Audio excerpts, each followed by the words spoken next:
안녕하세요. 제가 오늘 영상을 킨 이유는 제가 원래 작년 8월부터 입사를 해가지고 6개월 계약으로 진행된 인턴을 했었는데요.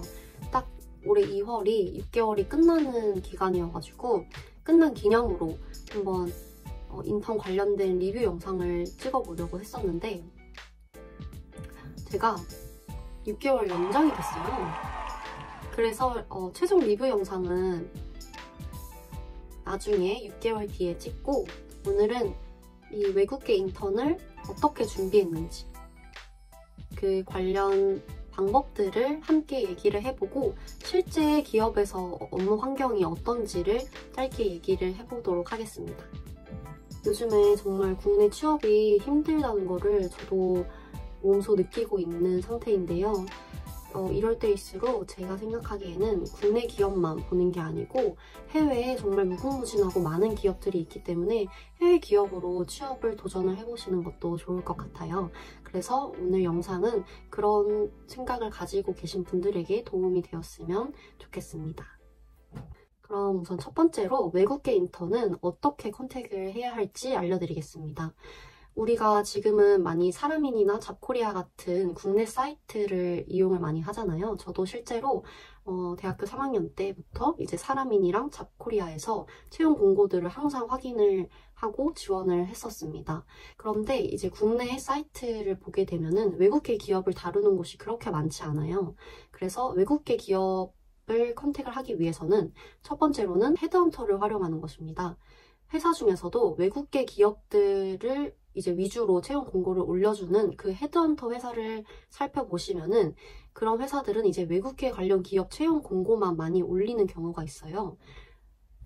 실제로 외국계 기업이랑 협업이 돼가지고 꾸준히 올리고 있다고 하니까 그런 헤드헌터 기업을 국내 사이트에서 찾으셔가지고 계속 최신 근황을 알아보면서 외국계 기업에 어떤 공고가 나오는지 체크를 해보시면 좋을 것 같습니다.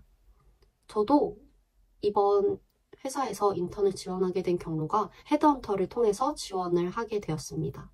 두 번째로는 링크드인을 활용하는 것입니다. 요즘에 정말 많은 개발자분들이 다 링크드인 계정을 가지고 계시잖아요. 실제로 많은 외국계 채용 관련자들이나 국내 채용 관련자들이 링크드인으로 채용 공고를 정말 많이 하고 있는 상황입니다.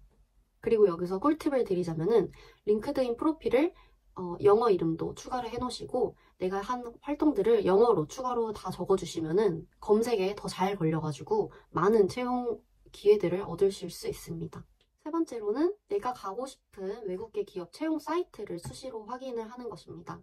글로벌 기업들은 지자체 사이트에 올리는 경우가 많기 때문에 그 채용 페이지에서 공고를 쉽게 확인을 하실 수 있고요. 구글링으로 치시면은 바로바로 나옵니다. 이 기업에서 일을 하게 된 경력을 링크드인에 작성을 하니까 정말 많은 외국계 그런 채용 관계자들이 연락이 와서 더 이제 그런 사람들과 네트워킹을 하면서 많은 기회를 잡아낼 수 있었습니다. 그래서 외국계 기업을 컨택하기 위해서는 내가 먼저 찾는다라는 마인드로 지원을 해보셨으면 좋겠습니다. 외국계 기업에 지원을 하려면은 생각보다 준비할 게 많아요. 이력서와 포트폴리오를 일단 영어로 항상 작성하는 것을 습관화하셔야 하고 영어 면접 준비, 코딩 테스트까지 정말 많은 준비를 하셔야 합니다. 이력서에 같은 경우에는 영어와 한국어를 항상 겸비를 해서 둘 다 준비를 하시는 게 좋고요. 깔끔한 포맷에 직무 관련 경험 위주로만 정리를 해주시는 게 좋고 내가 어떤 기여를 했는지 강조를 하는 게 가장 좋습니다. 저는 이력서를 작성할 때 노션을 많이 이용을 했습니다. 노션 자체가 템플릿이 깔끔한 게 많고 수식 정리들이 잘 되어 있어서 정말 유용하게 썼던 것 같아요. 두 번째는 포트폴리오인데요. 포트폴리오는 프로젝트나 논문이나 연구 경험, 공모전 등 이제 학교 성적 이외에 내가 활동을 했던 그런 들을 시각적으로 정리를 해놓으시면 좋습니다. 여기서는 실제 적용한 기술 스택이랑 기여도를 구체적으로 적어주시면 도움이 많이 될 것 같다고 생각해요. 세 번째는 면접 준비입니다. 면접 준비는 국내와 동일하게 자기소개, 지원 동기, 강점, 약점 등을 위주로 면접 준비를 진행을 해주시면 되고요. 영어로 연습하는 습관을 들이셔야 합니다. 사실 외국계 회사에서 영어 면접을 중요하게 생각하는 이유는 이 친구가 영어로 일상 대화를 할 수 있는 수준인가, 그 수준을 통해서 일을 하는데 지장이 없는가를 판단한다고 생각을 해요. 그래서 엄청 전문적인 영어 스킬이 필요한 것이 또 아니기 때문에 내 직무와 관련해서 대화를 할 수 있을 정도의 수준이면은 그렇게 크게 터치를 하지 않는 것 같습니다. 여기서 꿀팁은 IT 관련 용어들을 영어로 좀 익혀두시면은 면접을 볼 때 더 수월하게 문장을 구사하실 수 있을 거라고 생각합니다. 코딩 테스트 또한 준비를 하셔야 되는데요. 요즘에는 정말 많은 기업들이 알고리즘 위주 문제로 코딩 테스트를 낸다고 들었어요. 그래서 저도 코딩 테스트를 준비를 했을 때 우선 저는 대학교 때 코딩 조교를 계속 했었어서 코딩 테스트 문제들을 많이 접할 기회가 있었어요. 그래서 코딩 테스트 문제를 조금씩 접했었고, 알고리즘 위주로 문제를 풀게 되면은 코딩 테스트 준비도 잘 하실 수 있을 거라고 생각합니다. 저는 리트코드를 많이 애용을 했고, 그리고 저희 학교와 연계가 되어 있었던 코드트리 두 가지를 많이 이용을 했습니다. 그러면 이 외국계 기업에 입사를 하게 됐을 때 국내 기업과 다른 업무 방식이 궁금해 하실 것 같다고 생각이 들어요. 저도 실제로 면접을 봤을 때 마지막 질문에 궁금한 게 없냐라고 물어보셨을 때 제가 이 회사에 들어가면은 무엇을 할 수 있는지, 어떤 일을 하게 되는지를 정말 많이 물어봤어요. 이 회사를 다니기 전에 한국 국내 기업에서 인턴을 한 경험이 있는데요. 거기서는 정말 많은 사무적인 일들도 했었고, 개발 관련된 보조 작업을 많이 했습니다.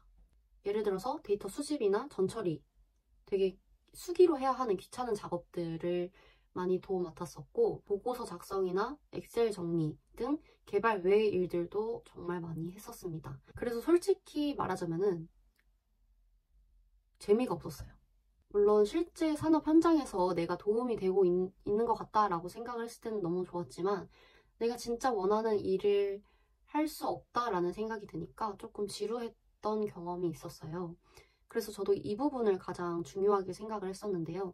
그때 이제 면접을 봤던 팀장님 말씀으로는 한국 회사와 많이 다르게 실제로 내가 업무를 만들어내고 주도를 하고 그 프로젝트를 직접 개발을 하는 일들이 많기 때문에 제가 원하는 일을 할 수 있을 거라고 얘기를 해주셨어요. 그래서 저는 그 말을 믿고 이 회사에 들어가게 되었습니다. 지난 6개월 동안 정말 많은 일들을 했어요. 프로덕트에 들어가는 모델 중 한 파트를 맡아서 디자인을 하고 직접 알고리즘 설계까지 해서 구현을 하는 일도 해본 적이 있고 서비스에 필요한 최신 논문을 찾아서 그 논문에 나온 알고리즘을 구현하라는 그런 과제를 받은 적도 있어요. 그리고 가장 좋았던 거는 내가 직접 아이디어 회의에 참여를 해서 내 아이디어를 어필을 하고 그 아이디어가 채택이 되면은 내가 주도하는 프로젝트가 생기게 돼서 거의 PM급으로 처음부터 끝까지를 다 관리를 할 수 있는 환경을 제공을 해주셨습니다. 이렇게 아이데이션을 계속하면서 아이디어가 좋은 것들이 채택이 되면은 서비스에 들어가거나 아니면은 미국 특허를 작성하는 일이 많았어서 저는 정말 다양한 경험을 해봤다고 생각이 들어요. 그래서 지금 앞으로 6개월이 이제 더 남았는데 지금 제가 현재 하고 있는 일도 직접 알고리즘을 설계를 하는 모델링 파트를 맡고 있게 되어서 재밌는 마음으로 진행을 하고 있습니다. 물론 이렇게 외국계 인턴이 정말 좋은 점들이 많지만 또 좋지 않은 점들도 있을 거라고 생각을 해요. 그래서 장단점을 한번 비교를 해보도록 하겠습니다.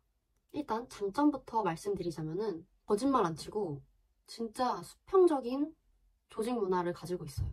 우선은 직급 자체가 없다 보니까 한국 기업으로 치면은 상무님, 사장님 같은 분들도 그냥 이름으로 땡땡님 이렇게 부르게 되어 있어요. 처음에는 이게 너무 어색했는데 나중 가서는 오히려 더 편하고 저랑 나이 차이가 많은 분들도 이렇게 땡땡님으로 부르게 되면은 뭔가 더 온화한 느낌이 들었던 것 같아요. 그리고 실제로 회사에 다니시는 많은 분들이 외국 생활을 해보신 경험이 많기 때문에 약간 좀 오픈 마인드인 사람들이 많아요. 그래서 진짜 나이 차이를 못 느끼고 대화가 너무 잘 통한다고 생각을 했어요. 이건 1급 기밀일 수도 있지만 3개월 수습이 끝나면은 주 2회 출근을 합니다. 심지어 출근 시간도 정해져 있지 않아서 내가 원하는 시간에 출근을 해서 그 하루에 할당된 시간만 채우고 퇴근을 하면은 아무도 터치를 하지 않는 그런 환경입니다. 저는 근무지랑 집이 조금 멀어가지고 사실 3개월 동안 매일매일 출퇴근하는 게 정말 힘들었는데 3개월 뒤부터 인턴에게도 주 2회 출근을 할 수 있는 그런 권한을 주셔가지고 지금은 진짜 편하게 일을 하고 있습니다. 그리고 진짜 외국인 분들과 같이 협업을 하는 일들이 많다 보니까 외국어 능력이 정말 빠르게 향상이 됩니다. 저는 원래 비즈니스 영어는 거의 접해볼 경험이 없었는데 이 일을 하면서 내가 또 영어까지 쓰고 실제로 영어로 소통을 하게 되니까 약간 두 마리 토끼를 다 잡는 것 같은 그런 느낌을 받았어요. 그래서 업무적인 거 외에도 영어 실력이 정말 향상이 되는 게 느껴졌습니다. 그래서 제 첫 브이로그 영상에서도 보셨다시피 간단한 코드를 이제 영어로 설명을 하면서 서로 토론을 하는 그런 모임들도 있어서 꾸준히 영어 공부도 함께 하실 수 있습니다. 단점으로는 영어 능력이 부족하면은 적응하기 정말 어렵습니다. 왜냐하면 제 실시간 미팅으로 회의가 이루어지기 때문에 번역기를 사용을 할 수도 없어요. 그냥 바로바로 대화가 되는 수준까지 되어야지만 회사 다니기가 편할 거라고 생각을 합니다. 그리고 수동적인 사람에게는 다소 적응하기 힘든 환경이라고 생각을 해요. 내가 직접 아이디어를 내고 프로젝트를 주도하고 계속 끊임없이 생각을 하면서 어떤 서비스를 만들지 필을 해야 되기 때문에 그냥 주어진 일을 하는 것을 좋아하시는 분들은 외국계 기업과는 조금 다른 가치관을 가지고 있다고 생각이 들어서 힘들 것 같다고 생각을 합니다.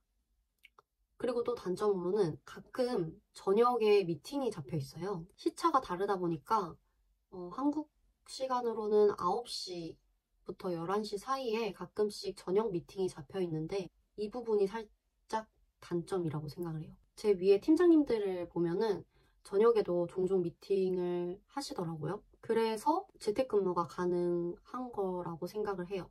가끔 이렇게 저녁에 미팅이 있을 때는 퇴근을 일찍 해도 돼요. 퇴근을 일찍 하고 저녁 미팅이 이제 근무 시간으로 채워지기 때문에 일찍 퇴근할 수 있는 장점이 있습니다. 외국계 기업은 정말 시키는 일이 아니라 내가 직접 일을 만들어서 하는 방식이에요. 그래서 이런 점이 맞는다면은 여러분들도 재밌게 회사 생활을 하실 수 있을 거라고 생각합니다. 저의 인턴 채용 프로세스를 짧게 설명드리면은 첫 번째, 헤드헌터 기업의 이력서 제출. 그 뒤에 외국계 기업의 영문 이력서와 포트폴리오를 제출했습니다. 그렇게 해서 이력서가 통과가 되면 1차 면접, 2차 면접이 진행되는데요. 1차 면접에서는 이력서 기반 꼬리 질문들, 관련된 IT 질문들, 심화 질문들, 그리고 실시간 코딩 테스트를 진행을 했고 코딩 테스트를 끝나고 나서 어떤 PPT를 받았을 때 그 모델링에 대한 내용이었었는데 이런 프로세스로 모델링을 진행을 했더니 이런 문제점이 나왔다. 근데 이 문제점이 왜 일어났고 어떻게 해결을 할 수 있는지 서술해봐라. 뭐 이런 질문들. 되게 어려운 질문들이 많았어요. 네, 이렇게 한 1시간 반 정도 실시간 코딩 테스트랑 기술 면접이 진행이 되고 난 후에 마지막에 이제 영어 면접이 있어요. 그래서 영어로 일상적인 대화가 가능한지 비즈니스 대화가 가능한지 그 면접관 분이랑 한 10분에서 15분 정도 영어 면접이 진행됐습니다. 여기서 통과가 되면은 2차 면접이 있는데요. 2차 면접은 이제 임원진과 진행을 하는 면접입니다. 나의 최고 매니저가 될 분과 면접을 하게 되고 여기서는 기술적인 내용보다는 그냥 영어로 또 일상적인 회화 면접을 받고 그러니까 IT 관련한 윤리적 문제들 이런 것들을 얘기를 하시면서 너의 생각은 어떤지 많이 물어보셨었고 뭐 회사에서 이런 상황이 있었을 때 어떻게 대처할 것인지와 같은 여러 인성 면접들을 봤었습니다. 네, 이렇게 2차 면접까지 끝나게 되면은 이제 최종 결과가 나오는 형식이었습니다. 네, 이렇게 외국계 인턴 준비 관련 내용을 모두 마쳤습니다. 제가 처음 영상을 찍어봐서 좀 말이 논리적이지 않고 두서가 없을 수 있지만 그래도 잘 들어주셔서 감사합니다. 부족한 부분은 댓글로 질문을 해주시면 제가 더 성실하게 답변 드리겠습니다. 감사합니다.